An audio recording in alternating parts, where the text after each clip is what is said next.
Hi friends, welcome to the sleepy classes. आप हो मेरे साथ और हम कर रहे हैं घटना चक्र सीरीज़ में हमारे ज्योग्राफी के क्वेश्चंस। ठीक है, तो जैसे कि आपको पता है कि हम हर वीक ज्योग्राफी के प्रीवियस ईयर क्वेश्चंस डिस्कस करते हैं। हमने हिमालयाज़ किया है topic wise, we are trying to cover all the aspects. Then we did peninsular region और अब हम कर रहे हैं इंडिया के आइलैंड ग्रुप्स को डिस्कस। ठीक है, तो चलिए हम शुरू करते हैं हमारे फर्स्ट क्वेश्चन से। Which of the following Indian island lies between India and Sri Lanka? The question says कि इंडिया और श्रीलंका के बीच में कौन सा आइलैंड ग्रुप है। ठीक है, the options are A Elephanta, B Nicobar, C Rameswaram and D सालसीट।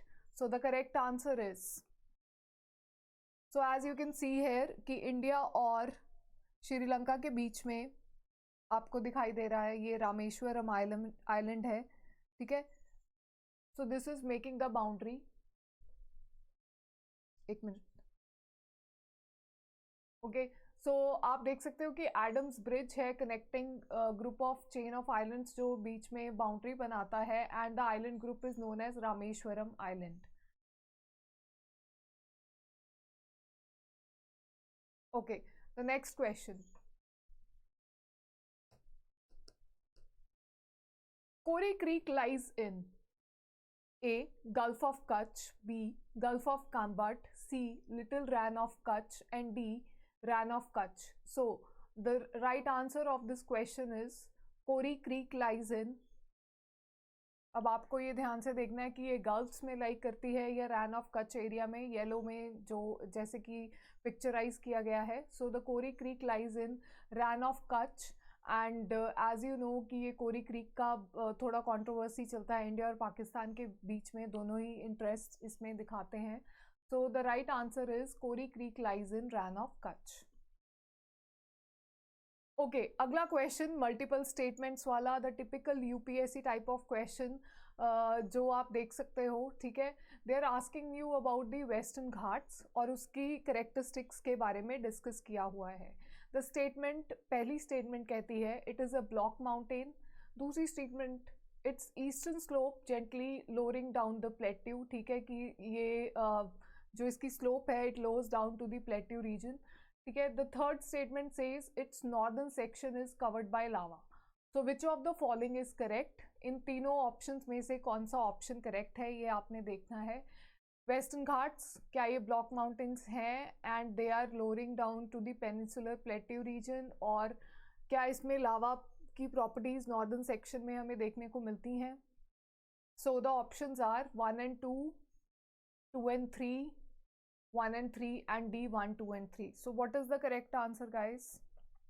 आपको ये तीनों ही प्रॉपर्टीज देखने को मिलेंगी इस रीजन में, वेस्टर्न घाट्स वाले रीजन में। ठीक है, आपको पता है कि नॉर्दर्न सेक्शन में अगर हम इसकी बात करें तो आपको लावा की वजह से ब्लैक सॉयल देखने को मिलेगा महाराष्ट्र वाले रीजन में। ठीक है, तो it is a block mountain also, and जैसे ही वेस्टर्न घाट्स वो स्लोप करती हैं तो आगे आपका डेक्कन प्लेट्यू रीजन शुरू हो जाता है। तो तीनों ही ऑप्शंस करेक्ट हैं।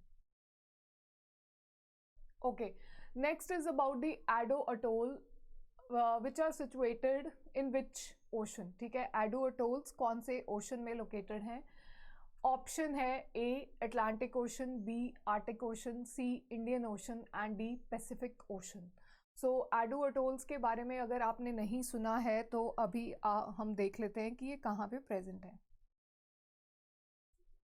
ओके, तो यहाँ पे आप देख सकते हो एडो अटोल्स को। ठीक है, मालदीव्स का साउदर्न मोस्ट पॉइंट है।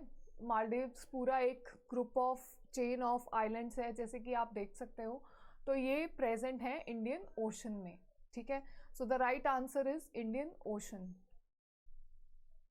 ये आपके मालदीव से 9 डिग्री चैनल और 8 डिग्री चैनल दोनों ही बहुत ही स्पेसिफिक लोकेशंस हैं। 10 डिग्री चैनल पे ऑलरेडी यूपीएससी ने सवाल पूछ लिया है। अब आप मेरे को कमेंट सेक्शन में प्लीज़ बताओ कि 8 और 9 डिग्री चैनल की क्या स्पेसिफिकेशन है, वो कौन से दो आइलैंड ग्रुप्स को डिवाइड करता है।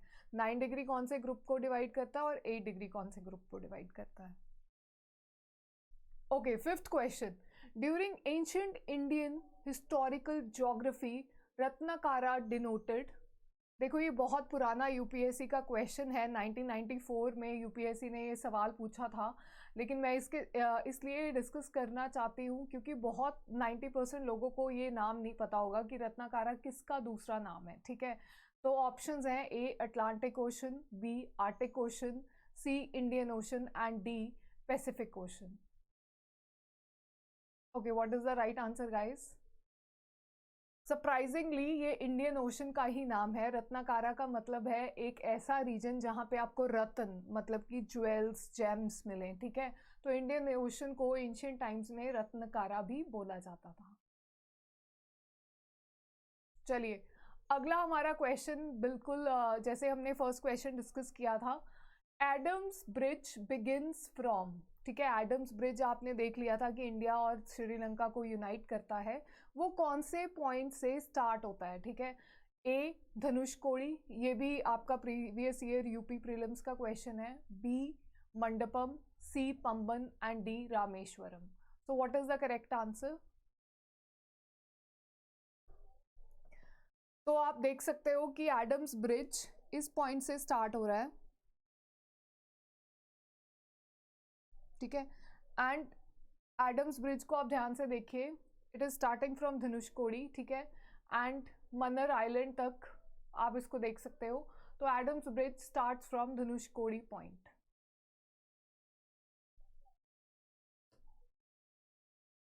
Okay, maximum coastal erosion is caused by, ठीक है। कोस्टल इरोजन जो है वो किस से सबसे ज्यादा कौन सा रीजन है, ठीक है। तो ए वेव्स, बी टाइड्स, सी करंट्स, डी सुनामीज, ठीक है। तो जैसे कि आप इन चारों ऑप्शंस को देखोगे तो ये चारों के चारों ही कोस्टल इरोजन कॉज करते हैं, ठीक है। बट मैक्सिमम किससे होता है ये आपने देखना है। They all are responsible for coastal erosion, but the maximum is by the ocean waves, ठीक है। टाइड से भी ज्यादा ओशन वेव्स से होती है coastal erosion। Next question is very easy, name of the coast of Tamil Nadu and Andhra Pradesh is. This is also UP PCS prelims question कि तमिलनाडु और आंध्र प्रदेश वाली कोस्ट को क्या कहा जाता है। अगर आप वेस्टर्न और ईस्टर्न कोस्ट लाइन्स के बारे में बात करें तो दोनों को ही लोकल नेम से जाना जाता है, ठीक है। वेस्टर्न में आपको मिलेंगे जैसे कि कोंकण कोस्ट, ठीक है, मालाबार कोस्ट, ये कुछ नाम है लोकल, ठीक है। इधर अगर आप ईस्टर्न साइड पे बात करोगे तो वहाँ पे भी आपको लोकल नेम्स देखने को मिलेंगे, ठीक है। तो अभी हम देखते हैं कि तमिलनाडु और आंध्र प्रदेश वाले रीजन को क्या बोला जाता है।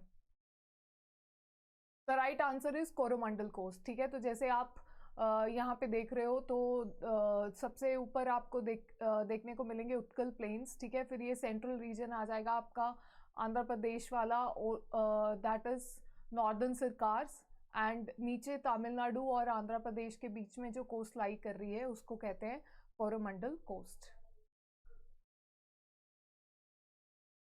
Okay, this is also a previous year UPSC prelims question. बहुत कंफ्यूज कर दिया था इस क्वेश्चन ने, बच्चे सोचने को मजबूर हो गए थे, लेकिन हमें सिंस फिजिकल ज्योग्राफी बहुत अच्छे से करनी है इसलिए हम कोई भी ऐसा डाउट नहीं छोड़ेंगे। Which of the following is geographically closest to the great Nicobar, ठीक है। The options are A Sumatra, B Borneo, C Java, D Sri Lanka, ठीक है। हमें अंडमान एंड निकोबार का मैप में पता है, श्रीलंका का पता है, मैक्सिमम बच्चे इसका आंसर श्रीलंका करके आए थे। लेकिन अगर हम इसको मैप पे लोकेट करें तो जैसे कि आप देख सकते हो अंडमान का जो डिस्टेंस है आपको ये रेड लाइंस में दिख रहा होगा, तो the nearest it is to the Sumatra islands which are part of Indonesia, ठीक है। और श्रीलंका से भी पास है Sumatra islands, so the right answer is Sumatra islands. Next, 10th question and the last question is, which of the following is highest peak of Andaman and Nicobar Islands, ठीक है। तो ये आपने देखनी है कि अंडमान एंड निकोबार आइलैंड्स की highest peak कौन सी है। A Saddle Peak, B Mount Thuillier, C Mount Diavolo and D Mount Koyob, ठीक है। तो इसमें आपको बताना है right answer. So the right answer is, जैसे कि आप देख सकते हो Saddle Peak which is a part of North Andaman. It is the highest peak of Andaman and Nicobar islands, ठीक है। तो ये भी आपको पता होना चाहिए। आप पहले अंडमान और निकोबार आइलैंड्स की स्पेसिफिकेशंस देख लो। अंडमान आइलैंड्स में जैसे कि हम मैप पे देख रहे हैं, तो वो खुद 4 आगे आपको ग्रुप ऑफ आइलैंड्स देखने को मिलेंगे। North Andaman, Middle Andaman, Lower Andaman and then Little Andaman, ठीक है। फिर कार निकोबार आ जाता है और उसके बाद निकोबार वाला एरिया शुरू हो जाता है, ठीक है। There is Little Nicobar and Great Nicobar, the southern most, ठीक है।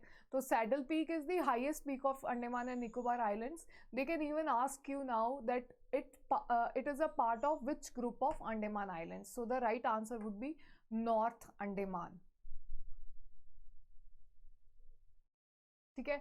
सो ये थे आपके आज के 10 क्वेश्चंस घटना चक्र सीरीज के, और इसके साथ हमने इंडियन फिजिकल ज्योग्राफी पूरी तरह से देख ली है। अगर आपको और भी क्वेश्चंस प्रैक्टिस करने हैं तो please keep watching Sleepy Classes. हर हफ्ते हम लेके आएंगे प्रीवियस ईयर क्वेश्चंस, और उसके साथ जो भी क्वेश्चंस और बनेंगे उनको हम डिस्कस करेंगे। Thank you for watching me and thank you for being us with us. Thank you.